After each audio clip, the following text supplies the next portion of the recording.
copains, vous aviez, enfin je veux dire pour aujourd'hui, vous avez une destination? Non? C'est le hasard tous les jours, l'inconnu qui nous dévore, ou l'être à méfier sur l'amour de Dieu.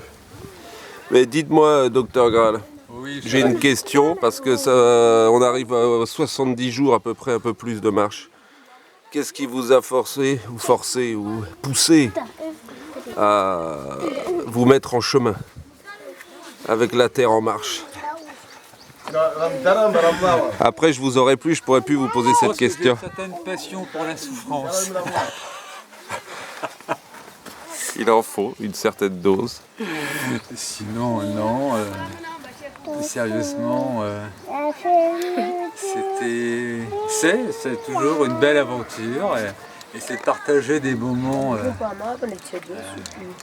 hors du quotidien, ouais. Hors contexte habituel, avec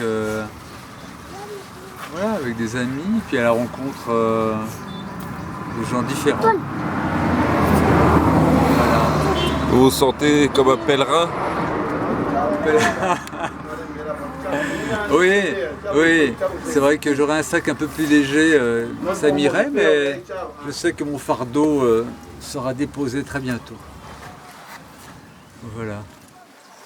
Et psychologiquement et physiquement, comment vous avez vécu cette aventure? Alors il y a eu des hauts et des bas. J'ai pas toujours conservé mon état solide, j'avoue que... Mais à part 2 épisodes, sinon tout allait bien, ouais.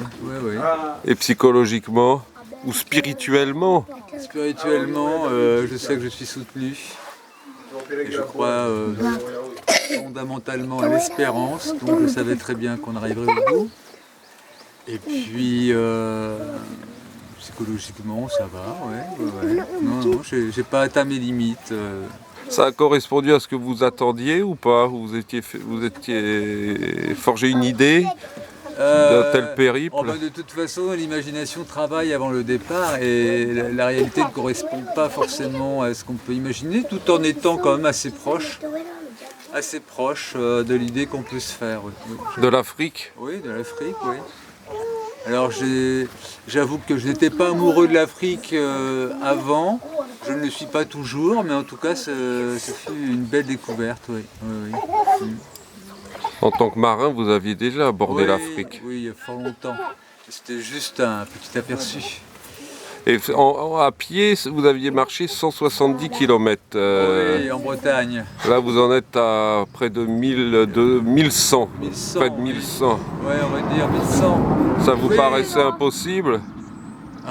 J'espérais un jour aller à Saint-Jacques-de-Compostelle, donc ça me conforte dans l'idée que c'est possible et que de nombreux kilomètres qui m'attendent de retour en Europe. Et à Thierry Tanter, qui doit peut-être nous rejoindre au Zimbabwe, qu'est-ce que vous lui direz? Est-ce qu'il faut... faut être un peu tout-terrain. Oui, un petit peu. En fin de compte, il faut une faculté d'adaptation. Il ne faut pas avoir peur de l'effort, ne pas avoir peur de la souffrance. Savoir qu'à un moment donné, on pose le sac, qu'on peut se reposer, se détendre, boire une bonne bière et repartir le lendemain. Voilà. Et, pas à pas. Voilà. Polé. Polé, comme on dit en Swahili. Voilà. Bon, super. En tout cas, on te garde encore au moins 24 heures, voire 48 heures avec nous. Quelques heures. Oui, parce que mon voyage s'achève soit ce soir ou demain soir, probablement. Ouais. Avec un esprit positif qui t'a porté quand même pendant ces 2 mois et demi. Je l'espère. Ouais. Non, t'as été un très bon compagnon de route. Allez, on continue, on va piquer une tête dans le lac. Allez, C'est on parti. continue.